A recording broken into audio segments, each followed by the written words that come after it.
I know you had a request. You wanted to get to know everyone. So before we start what we have here, let's start with what you already have. So. Because, I mean, I'm here to talk a bit more about Dare to Learn and my background, but I would be very much interested to sort of hear you guys out as well. Like, maybe you could tell your name and what you're interested in, or do you represent a specific organization or a company? Like, sort of, what are you looking into when you came to this event? What do you expect to hear? Or is there something that you're very much interested in? Because this is also a thing that we at Dare to Learn want to encourage, so more interaction, not just monologues. So I would be very curious to hear you guys out as well. I'm very curious to hear, how do you utilize data in Dare to Learn? Data, all right. How about the rest of you? Yeah, well, data interests me as well, and kind of would like to hear what is going on now in this field, what you are using AI, how you're using AI, and what possibilities there would be. Yeah. So, but data definitely is in my interest as well. Interesting. All right. How about you? Where do you come from? Are you interested? I'm interested in physical design of things, and my interest is paper books combined with data of the person who reads the book. So I wish that book, we understand who is reading it and deliver different contents electronically and even physically. For example, this book is printed in large print, not typical for Finland, but in the United States it's obligation 10 to 15%. Or audiobook, you look at the quote at the book and you see the film about this book. And we do covers for the books that have integrated very secure label, because it's about processing of personal data of the reader. And so it's about education that I'm very much interested to understand more, like universal design for learning. It means that every person should be treated differently who learns. Yeah, Vladimir. It's my first one of these with the startup Grind group, and yeah, I'm in the biotech and research space, and I've been with a lot of startups and dealt with a lot of startups. Yeah. I'm here attending as an independent person tonight. So. Cool. Nice try. And similarly, like I've been a volunteer in Dare to Learn a couple of years ago, and it was a nice experience. So I'm interested to hear what is the current state, what is the trajectory for an event like this. Cool. I'm leading one biotech company, pretty much the same as Mark actually, when it comes to 1 year, first time in the startup grind, and of course curious on learning on, in general level. Yeah. All right. How about over there, maybe? My name is Karina. I just joined Startup Grind like a week ago, and possibly I'm interested in your product as from the customer side, because I'm more like sales customer service person. So I'm interested in user experience, this sort of stuff. All right. Yeah. How about the lady sitting next to you? Yes. This is my first time here, so I'm curious to learn. So I'm curious. Yeah. Curious one. Do we have everyone? Yeah. Yeah, my name is Osama Badr Khan. I'm not representing anything. Yeah, I just joined recently to Startup Grant for the partnership. And what I'm interested in is to hear how you get this idea to initiate Dare to Learn here in Finland. Let's see. How far we get. Can you remember everyone? You asked for that. You asked for it, you got it. You get it. Okay, cool. There seems to be a lot of interest in like Dare to Learn as an event and things going on at the backstage and all of that. But before we get to Dare to Learn, let's first understand who is our speaker. Like, who is she outside of Dare to Learn? So we can from there, dig deep into how she joined Dare to Learn, and we can then understand more about Dare to Learn. So apart from being the CEO of the Dare to Learn, could you tell us who is Henna? Who am I? Yeah. That's always the hardest question to begin with. I'd say that I'm sort of a curious mind with lots of ambition and sort of sense for developing stuff. And I think in my work, it's always been about having this positive impact on the society. I mean, I'm a social scientist myself. I've studied that, so I'm very interested in sort of seeing the impact not only on the individual side, but also on the societal and how communities grow and how does one develop a sort of culture of learning. But before this whole amazing Dare to Learn experience, I've actually started with the student movement and different NGOs and organizations. And I felt that that's something that I wanted very like from the grassroots, whether it be like having better teaching at the university. This is my alma mater as well, so I come from the University of Helsinki. Whether it is having better teaching methods or then going into, I don't know, urban politics and making Helsinki the best place for students to live. I've done lobbying as well, and then I've also been like developing working life and seeing in very like big institutions that have been working for a long time. And then I was thinking, I've seen all this institutionalized way of doing and thinking, and then I sort of were also on the lookout for something new and more like, whether you call it agile or lean, but having sort of my way of developing and sort of seeing the impact. But as a person, I'm very interactive and also interested in meeting new people and forming new connections and sort of growing from that energy. So I've been constantly like hopping into new areas and new fields without, I'm a generalist, so not really knowing the specifics, but I'm always like had this, okay, I can jump into that sort of field and see where it grows. And I think since many of you mentioned that they come from the startup side or are interested in that, and that's also something that I find very interesting to see the kind of impact that the startups can have in the environment or communities, and to see like really be the, even though it's a bit of a cliche to say the game changers, but be part of the movement, like where is it going, and doing it in a faster pace. That's what startups do. They come and change the game very fast and change everything. And, it's not more like disruption.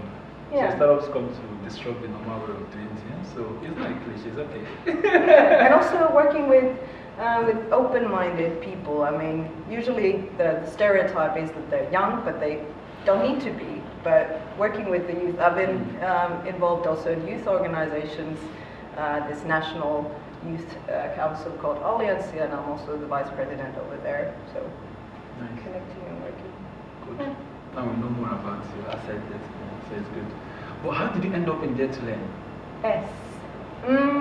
Like I said, now there's this one phone call, but before that one important phone call actually happened was that I was part of the student movement here in Helsinki, and Finland's like 100 years was coming up in 2017, and I remember the discussion about, okay, the students like have gained a lot from Finland. I mean, the education system is very on top, but can we do, like, what's the next big thing for 100 years to come?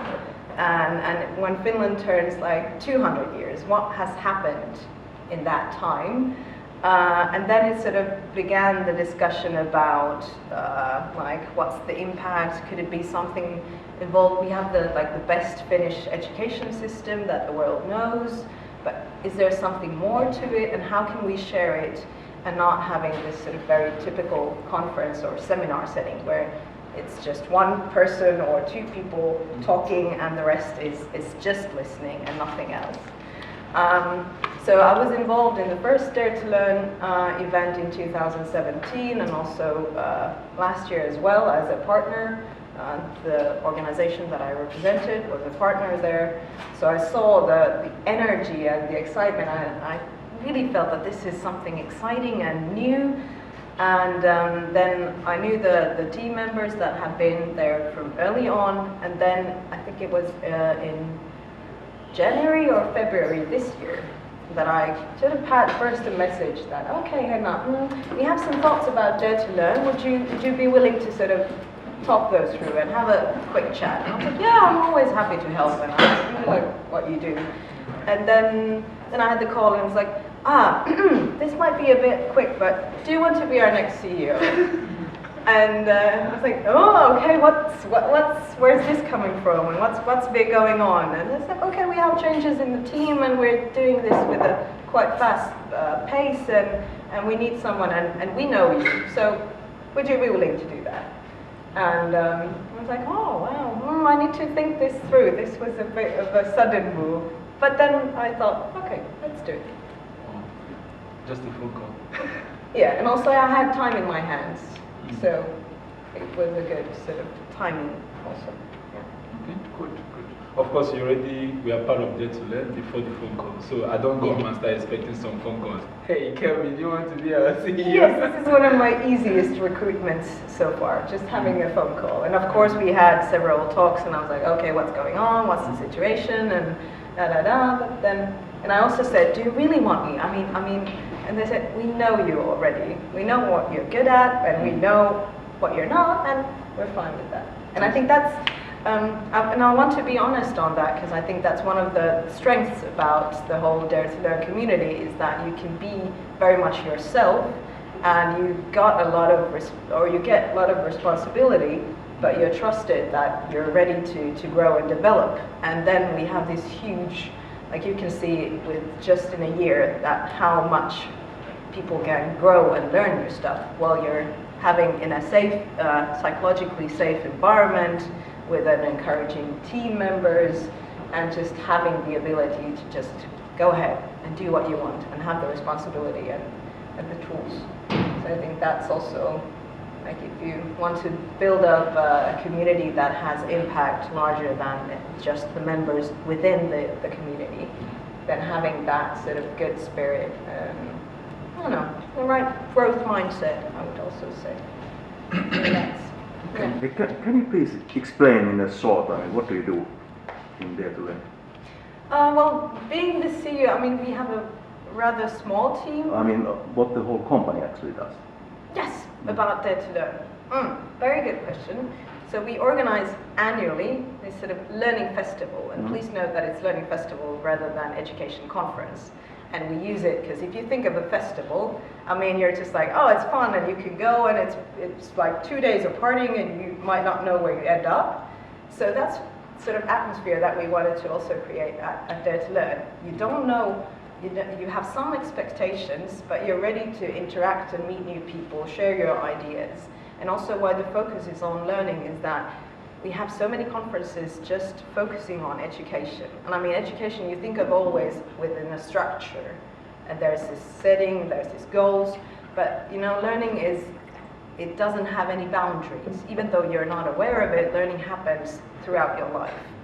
And sort of see that how many different learning environments we can have. And that has to do that sort of, we want to offer this community, but also a platform that people, the sort of traditional education companies can come and meet there. We have international people coming in, then we have businesses, startups, also from the NGO, organizational sector, people coming in. So really offering a very cross-sectoral and dimensional. But the key is learning, and it's sort of very broad, in a very broad sense. I mean, this year we had continuous learning, so very much how can you develop learning in working life. I mean, we have all these figures about budgets and finances, and you can have a tool where you can very strictly monitor what's going on.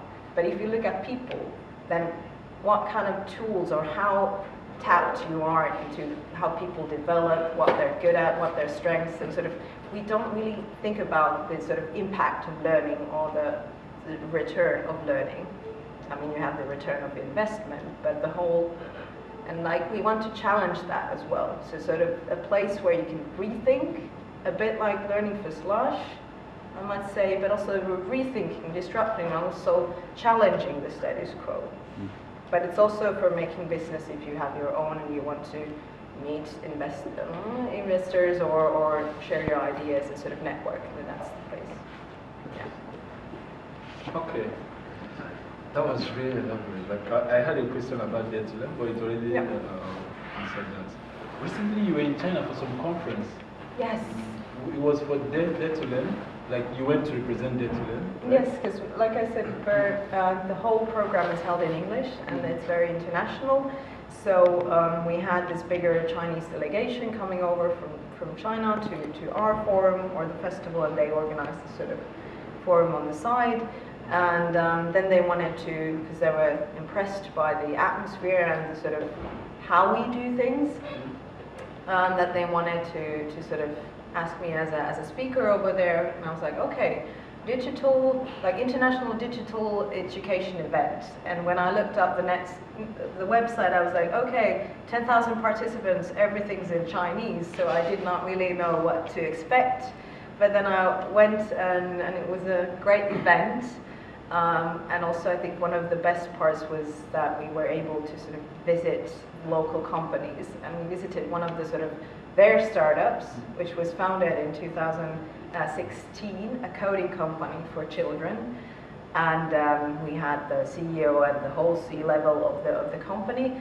And they told that only in 3 years they had over 1,000 employees. They had 60 learning centers all around China, and just the turnover was, I think it was like 50 million or something, and within just 3 years. I mean, they had 2 rounds of successful angel investors involved, but still the sort of speed and the scale of things that you can have, I mean, that was remarkable. But also at the same time talking about Finnish education or the Finnish way of learning and comparing that to the Chinese one, then you could see that there were constantly questions about testing and sort of also very much STEM oriented, but not really, I mean, everything that I met was talking about learning for life and not just for school. And how do you see, and also talking about the unfair advantages of the Finnish learning system is that we have breaks, which is, so basically if you're thinking about learning, you have time to reflect and not just taking in. And one thing also, understanding what you learn and not just memorizing the whole thing. I mean, I met a couple of the children that were there. It was Sunday morning at 9 a.m. and there were lots of kids playing around there. And the whole concept of the company, I mean, it was, the growth was enormous, but also this sort of feeling of just achieving and doing some tests. And it was very, I mean, it's a different mindset.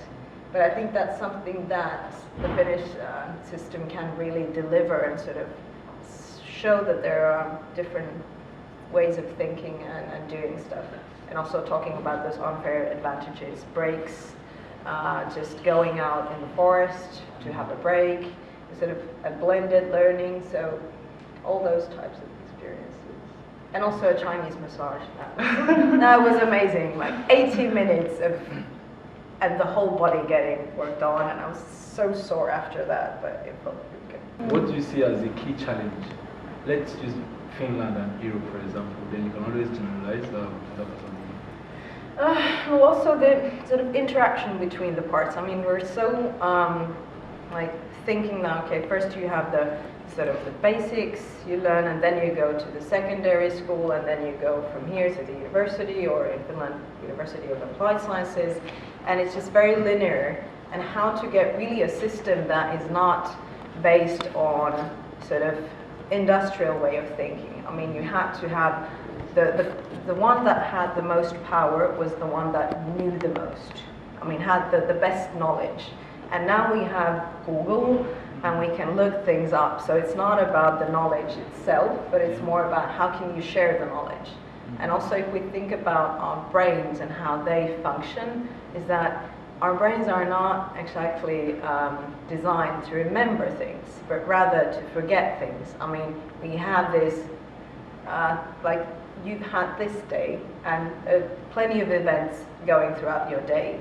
But if I would ask you in a month, okay, what did you do on this very specific day? You probably remember that you went to an event. You probably will not remember what I said. You were just like, okay, maybe she had a nice energy. She said something interesting, but otherwise. So it's what our brain does, and it's actually a sickness if you can remember everything. I mean, people get very distracted by it. So when we have the ability that our brain is more function to forget, then it's also a question like how can we learn things and how does that actually work? And there's plenty of focus also on the psychology of learning, like what happens in our brains. And one of the key aspects, and this is something that I'll probably go first through them and then we compare like how do they actually work at the education system itself. But if you look at the learning, you need the time to reflect, and it's also lots to do with the intrinsic motivation. What are you interested in? I mean, you can spend hours if you do something that you like or you're interested in that. And also how your relevance, how you pick up things. If you're interested in, let's say, one of you mentioned data, or a couple of you hear something that is related to data, then you're tapping into that one instantly. And that's something that it sounds like, okay, you need to have the intrinsic motivation, you need to have the relevant information, time to think. So it's like, okay, it doesn't sound too complicated, but how to really have that in the environments that we have schools, for instance, and how to make learner-based and learner-centric schools that you can yourself like, okay, what am I interested in? How do I want to do this? And also the fourth point that I forgot to mention when it comes to learning is the sort of action. That it's not just passively taking in and just hearing, but rather, okay, you hear something, what can you do with it? And I think that's also one of the key aspects of having this collaborative learning, like learning together. And that's something that we're quite lacking. I mean, we have those sort of let's do teamwork exercises, but our whole education system it's not flexible. I mean, they have their own platforms in the universities. If you look at collaboration, how much it's within a specific discipline or area, we don't have that interaction. So it's very much still, I think, the industrial age, and not if we look at what kind of skills set we need in the future. And that is also very much to do with collaboration, empathy, communications. So having also those social skills that can be combined with the learning or the growth mindset and these metacognitive skills that you can have. So that's how actually we can learn and understand things better. But how are we encouraged to do that in different education systems? And if I still go on with my monologue, is that it's not over when you're graduated. Learning, I mean, it happens on and on. And how can you, while you're still in working life, and how can we better define that it's not work and education? Because learning is both of these things. And how can we see that you can learn very different things, and also something that can be also useful, the informal education or learning that can be useful to the formal education as well. So how to get these two systems talking, the formal and the non-formal and the informal one as well. And I think Finland is, it's going on with the continuous learning. And the Netherlands, they're doing great stuff there as well, but still it's very traditional. And that's something what I really like about these recent, if we look at educational startups or ed tech, it's coming, it's rising. But also how to take, if we look at the schools, the teachers involved, because they have to, even though you have the greatest, products, how can you really get the teachers or the learners themselves to use them in schools or in different environments when they want to learn? So also how to sort of bridge that gap. Sorry. Yeah, I had a question, or I was interested, you were talking about schools and children's learning and that environment. How about workforce, the lifelong learning and reskilling, which is really needed as well, and combining exactly what you were saying about the systematic learning and then the continuous learning. So have you experiences in there or examples, kind of what have you been doing or your members have been doing in that field? Well, lots of our partner organizations are also interested in this very theme as Dare to Learn itself. But one of the sort of, when it comes to having this mindset, are you ready, are you eager to learn? And I mean, we've had the time where you can be in the very same workplace for 40 years. And I mean, things change, but you can still rely on that I have my steady job and I'll be there. But when we look at the current megatrends, digitalization, you know, all the station endings, automatization, and that sort of things, they are challenging us. And it also requires, both on the individual level, because you see that, okay, there are changes, and it might be something that you're not used to. And what I mean by this is most, if you're working in a, let's say, a tech company, or you're highly educated, you might be more used to this. But the real challenge is how to get those that might be factory workers or like regular people. How can you get them excited about learning as well, instead of seeing that? So it starts from the individual and having the sort of, whether it's a growth mindset or a fixed mindset, very like current trend or topic. If you think it's fixed, it's basically you're saying, I've always been bad at maths, or this is something that I cannot do. And so you think that you can do it or you cannot do it. And that's a very fixed mindset. Yeah, Then there's growth. That is the Caroline Wick's Yes, exactly. point of view for the growth mindset. Do you have kind of operators, examples, really, which are operating at the moment in the workforce reskilling and learning? Operating organizations. As your members or active members. There's plenty of those, rather than our individual coaches, and there's also like different platforms. If you look at the free or the adult liberal education, like Gartenvalistusseura, for instance, then you have different, I mean, if you look at Reactors, the AI, MOOC, massive online open course, there's plenty of stuff out there.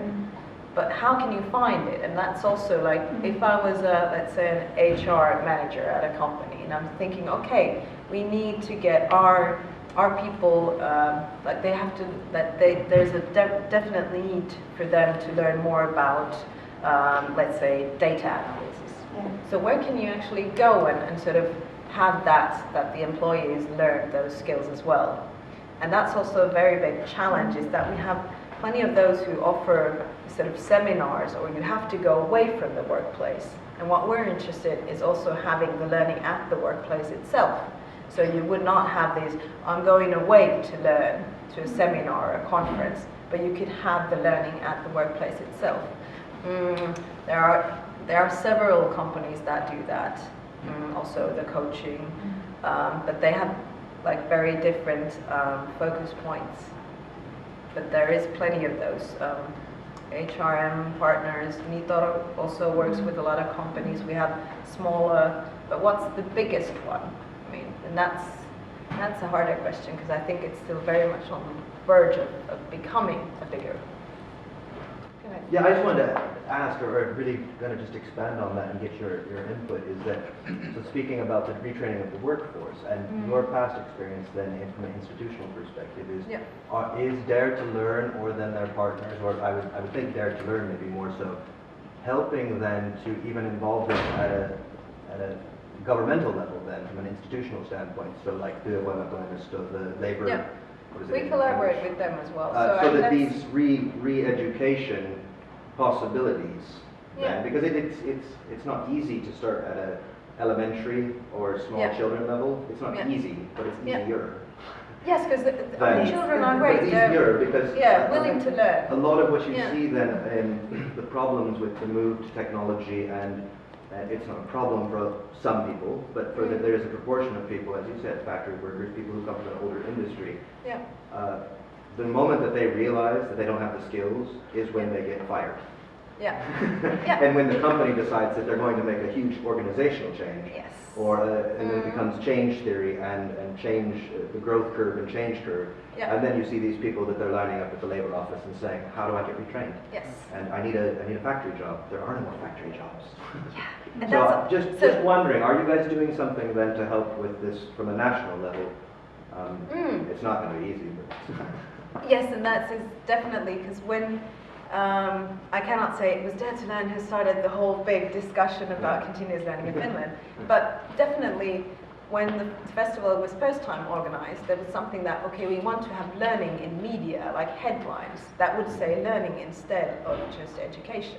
And that's definitely, if you look at the newspapers, it's all about like, okay, we need the upskilling, reskilling, and learning workforce and that sort of stuff. So what basically, as we organize the festival, we want to bring out those different players that provide services, and I have to say I was very surprised and positively only by what the toimistot. Yeah, I noticed. I was looking at your collaborators from the last festival. Yes. I noticed they because they're very into like and also being actively involved and helping out. And there's this recent startup Y4 Works that is actually doing collaboration with TE offices to sort of help out and also offer free of charge guidance. Now I'm like marketing them, but they just started. But really, so having those sort of connectors that go on. And there's also, if you're interested in data, Suomen Tilaajavastuu is a company that really wants to use data more to sort of have this, what the workforce, what is needed of them in terms of what the skills and assets, and have that. But we're very in the beginning, and I mean, if you look at specifically lifelong learning, it's a term or a concept that's been going on in the EU for the past 30 years. But now it's like, okay, we have this thing called continuous learning, and now we really want to develop it. And I've been seeing and involved in the Sitra has also this sort of thought fund, or that was based on Finnish independency, and they had their paper out, which was basically trying to have these suggestions on how to improve continuous learning in different organizations. And for me, I was looking at it, it's so much like structural points. And if you look at the very like daily life, where the learning actually happens at the workplace, then it's like two different concepts or discussions. And we've been working with the Ministry of Education, and that's been like one of our main supporters from early on, and also the sort of Education Finland or National Agency for Education. So we've been in discussions with those, and it's something that usually those partners, they're willing to collaborate with Dare to Learn, because you're so young and you're so energetic, and you do things you can really rethink and relearn and undo things, and that's, I mean, it's like, it's almost a cliche, but then again, you can lean on the energy and meet those new people that come and offer those services. And also, we had this US-based startup called Degreed. They're also talking a lot about reskilling and how can digitalization help in there. And we had the worldwide educator, the director of worldwide education from Apple, Dominic Lietti. And he also talked a lot about the sort of, a lot about virtual reality and the creativity. And it was very much on just how to have the creativity in everyday life. But I think in terms of the recent discussions within the continuous learning, is that it's very much either on the sort of structural level, like we need to rethink our basic concepts and have the sort of different mindset to even approach those issues. But then, and we have like single, like great ideas, but how to combine them in a way that it's easily transported to a different work community. Because it's with people, so you always need to start from the bottom and work your way through. And if we talk about a culture of learning, and it takes time, and it's not easy, and that's like... I think it's a great industry that Dare to Learn's got into, because education will probably never go away. Yes. You'll always have business. And it's more, and actually there's been talk about this global learning crisis, and that's also to do with the developmental countries. I mean, we have people that go to school, but they might not be able to read or write, even though they've been in school for several years. Yes, I grew up in the United States, it happens all the time. Exactly. But then also I think we have this, like, is it a global skills crisis or something, that we have people in their jobs and they're not really learning new stuff and staying open. And I mean, we also want to talk a lot about the joy of learning, that it is fun and it's a festive thing. also. I mean, you have the feeling when you're just cramming and you're just like, oh, I'm not getting any of this.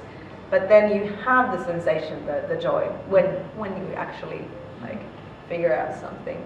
And a lot of, I think some of our participants, and they've said that they come to the event because they know it's like their sort of a break from the usual, like grinding or doing. And so that they come to Dare to Learn and they're open, and it's very like the atmosphere is very warm, and sort of it's easy to start up conversations with different people and sort of have, because usually when you learn, it's not about talking with the like-minded people. I mean, it's great and it feels great. It's just like, oh, we could go on, and there is also this sort of sharing of experiences. But what really challenges you is to have a person that thinks very in a different way or comes from a very different background. And that's something that I feel in the society or in companies, organizations, we don't have as much as we would need. And you probably know the Google's reports on what are the best teams, that they are that come from various backgrounds and have this very heterogenic teams. And that's something, okay, we have the big problems. I mean, climate change is something, and we have the sort of the needs, but we're not, or the skills or the knowledge, but we're still not able to sort of solve those big problems. And I think one of the key aspects is that we're not able to sort of learn from each other efficiently enough. And also sharing the learning. It's not just taking in. And I think that's the most, how to learn, how to learn, instead of those learning techniques, but it's very much just going inwards. How can you share what you've learned? I mean, that's also, how can you do it in a fascinating way that it's not just having those, I mean, you've been into boring meetings, I'm sure, where just one person talks for 20 minutes and all of us is like, yeah, no, I'm not interested. But how to share what you've learned and to make the team learn even more.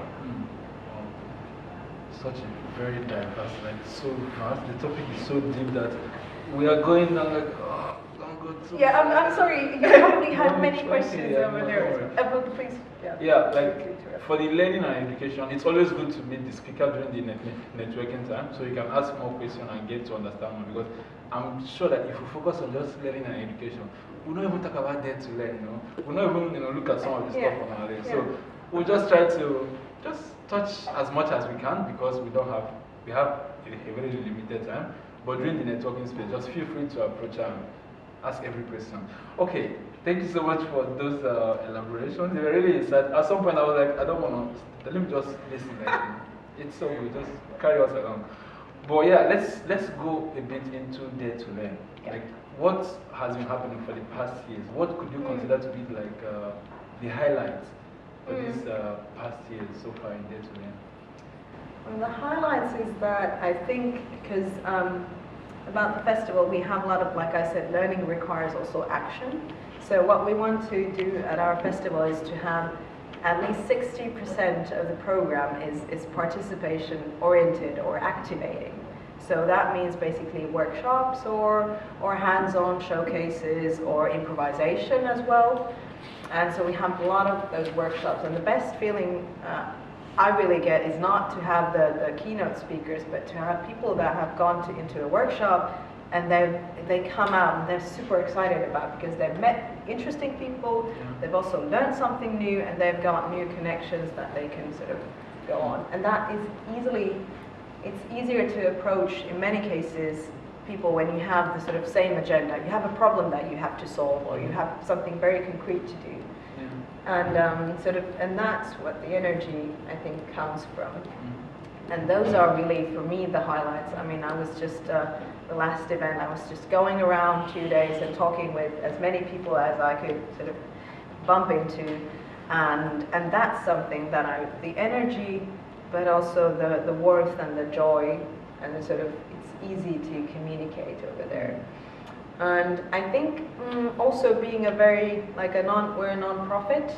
Our background is a non-profit organization that organizes this festival, and to have those sort of very different partners coming together and they're feeling that, okay, this was something that I would have not expected to happen, and I did not know maybe what to expect, but then they've come there. And also I think the international side is great, that this year we had participants from 50 countries. So very nice coverage of different people, and for Finland it's always people are interested in the Finnish way of learning and how do you do the things, and that, but also I think the EdTech sector is growing. I mean, if you look at what's the next big thing in terms of startups or companies, I mean, education, it never wears out, or learning.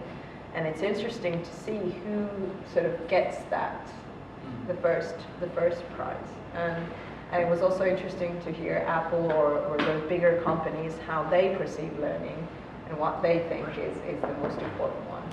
Or then the sort of human development side of things, like how can you learn while you're at work or in a different environments, and how can you best have the best potential of people.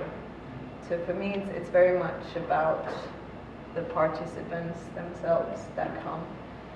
I've met the great speakers that we've had, and one actually came from Mauritius, and he was they put out this sort of African leadership university, because they said, okay, in Europe you have lots of professors, but back in we have so many students and so limited professors. I mean, we cannot do the European way.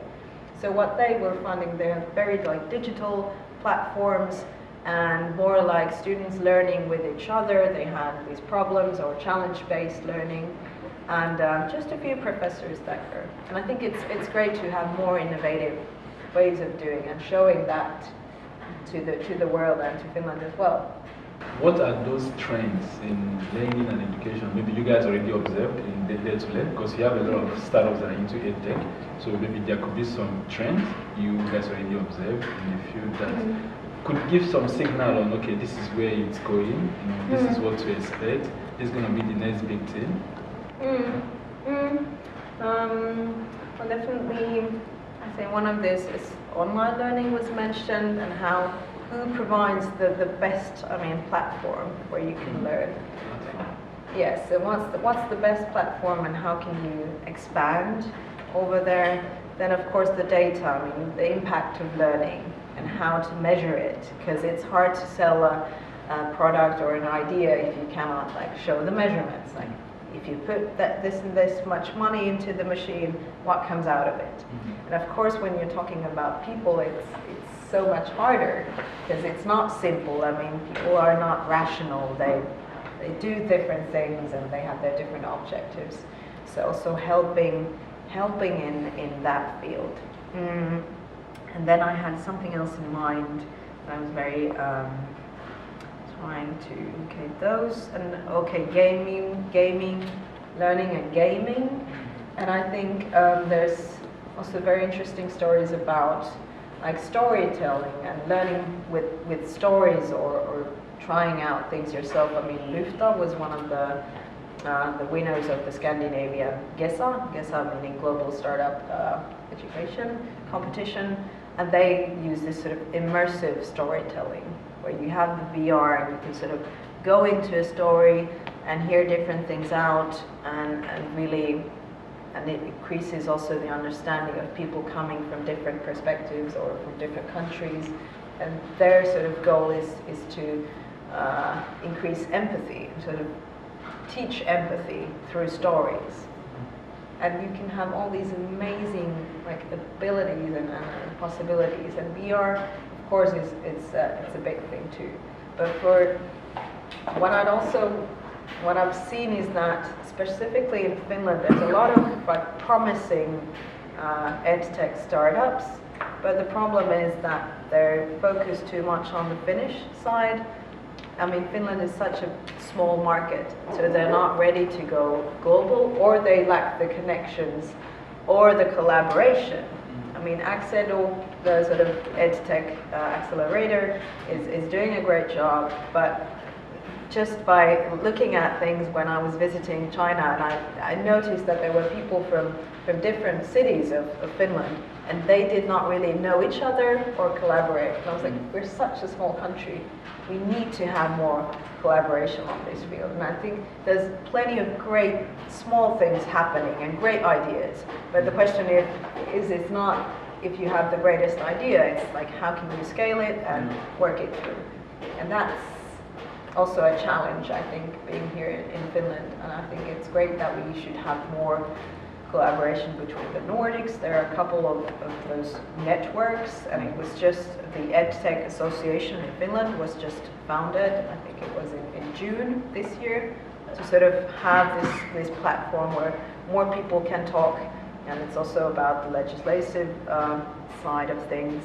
And there's also this N8 network for Nordics and people coming from the Baltics as well to talk more about it. But I think there's plenty of knowledge and skills, but they lack the connections and the collaboration and having this unified platform.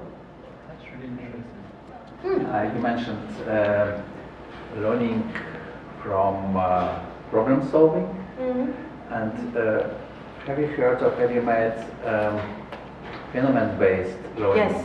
Yes. How is it developing? Do you know interesting examples? Because I've met very interesting professor, ambassador of Untitled. No, it is from Ukraine, but he has written a book that he wishes or asks me to publish now in English.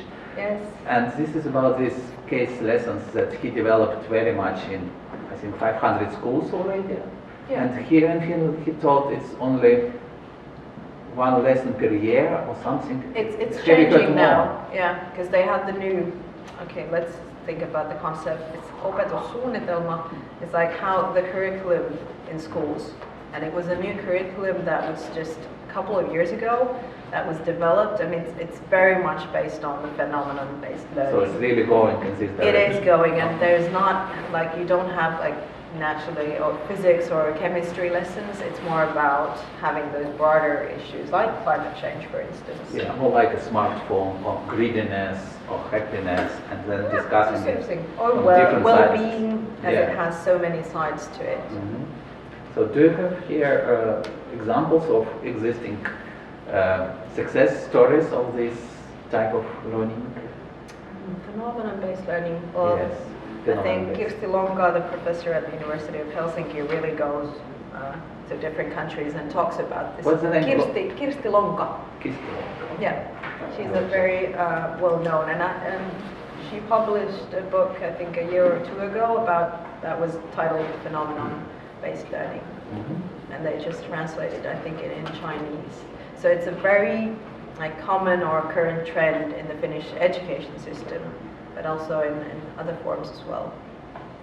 And how can those different platforms help in achieving that? Yeah. Okay, thank you. But it's very much the Finnish education system is based on the whole phenomenon-based learning nowadays. That's why he asked me to ask more about this, and he couldn't find a lot of examples yet. Oh, well, I can look a couple of you. Okay, thank you. You made mention about like one of the challenges in terms of the EdTech companies in Finland being able to kind of scale or expand to some other countries that have like the market.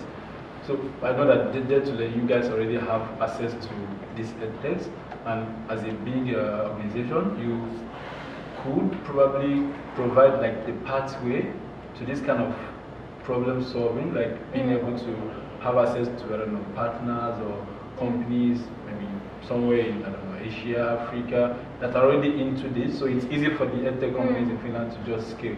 Are you guys already having some kind of partnerships like this, or is this something you guys are willing to work on in the future and seeing how it all goes? So definitely, sort of seeing where that path can lead. And I think it's great to have this sort of discussion, okay, who's doing what? Because otherwise it's just, we're doing something, Tampere doing something, Helsinki doing something, and all this sort of, I mean, we're such a small country. We need to have more of those collaborative platforms. Now, I was just about to say something about a specific platform, but I forgot it. what to do with it. Yeah, well, if it's something more of a smaller scale or with a sharper focus is that we had the universities or a couple of universities of applied sciences that have been partners with Dare to Learn. And now we've created a sort of higher education innovation partners network that is designed for developing teaching methods and really bringing out universities or the public sector together with the private sector. I mean, businesses that may have sort of needs, but they do not know who to work with. And also having these micro learning or micro credentials, online learning, and how to do courses that can, so it's not only if you can organize a webinar that lasts for like 2 hours, because people don't have the time, they don't think it's, okay, 2 hours, whoa, that's long. But you need to have your message in just 2 minutes or 20 seconds, and then have those very like tight micro moments for learning. And who can provide that sort of platform or really have their message in just 2 minutes? Because what do if you sit in a bus or you're walking or you have, it's like 5 minutes, I have to do something. Do you want to learn a new couple of tricks or new knowledge or do something with your phone? I mean, that's what it is, those small moments. 2 minutes, 5 minutes, and what happens in there. Actually, we are over time a bit. So I'm going to ask the last quick question, and after then we'll have like the final networking, where you can pour all your knowledge to everyone that comes back. Yeah, and I really want to learn from you. So about Dare to Learn, what's the plan for 2020 for the future? Like, what do you guys have in store? What should we expect? What should we anticipate for? Yes, well, right. We're now very much in the process of planning the next year's event. The dates are out. It's in September, 16th and 17th of September here in Helsinki. The theme will be based on the continuous learning, but also the education export and having those current trends. And my message to you is that we're now very much open and looking for new partnerships, also speaker suggestions, because we have those keynote speakers that we're trying to think, and come up with, having different continents represented, different backgrounds. And also really about, because we have this, like I mentioned, activating program, and we're also thinking new ways of doing matchmaking, because you have different digital platforms for that, but also like live, how can you have people interacting, meeting up, if we talk about learning design, how can you have learning design at an event, and what kind of role of facilitation is playing at an event, because it's not something that can be overlooked if you want to get people thinking and learning new stuff. So mine is that we're now planning for the next year, and from January on we're going full speed ahead. But at this point, we're very much taking in, like meeting with people, saying, okay, what's interesting to you? What are the topics that you would like to hear? What are the current trends? Because we know that we have a wide network of people, but our strength is that we rely on the network and also share the experiences and ideas. So if you have something that you'd like to organize, a side event, we also do this Helsinki Learning Week, or something in the spring, or anything you'd like to come and sell your product at the event, or organize a workshop. We also have this open call for program, and really it's a community-based effort, I'd say. We have a lot of volunteers involved, and I think one of the best things is that we also have sort of volunteers that are very like hardcore professionals, but they have like, I have like four hours a week time that I can spare for this project, and I want to do something. I'll go ahead with Dare to Learn, and we have these project teams, and that's great, having the sort of insights from different people together. Yeah, of course, I was on the volunteer team like twice already, and for me it was one of the best experiences. So if you are thinking about Dare to Learn, just join the team. If you thinking about some partnership, like she said, they are quite open to a lot of partnerships and stuff. And if you just want to be part of the team, man, you shouldn't miss the volunteer team. Just join and meet a lot of people, learn new stuff and move on. I was there last year and I was there last year, so I could tell how things were the experience. That was one of the main reasons I decided to bring her, because I'm like, wow, Dare to Learn is so cool. Imagine all I could learn, like it gets hard, come and speak, come and inspire our audience and teach some stuff and all of that. So yeah, with that being said, I think I've exhausted all my questions, and we don't have much time again for the questions, but I would like to say a very big thank you to you. If you guys don't mind, please could we just give her a round of applause for her time. Thank you so much for your time and for your knowledge, experience, sharing everything, staying here with us this time. We really appreciate that. Dare to Learn startup grind team and also the audience.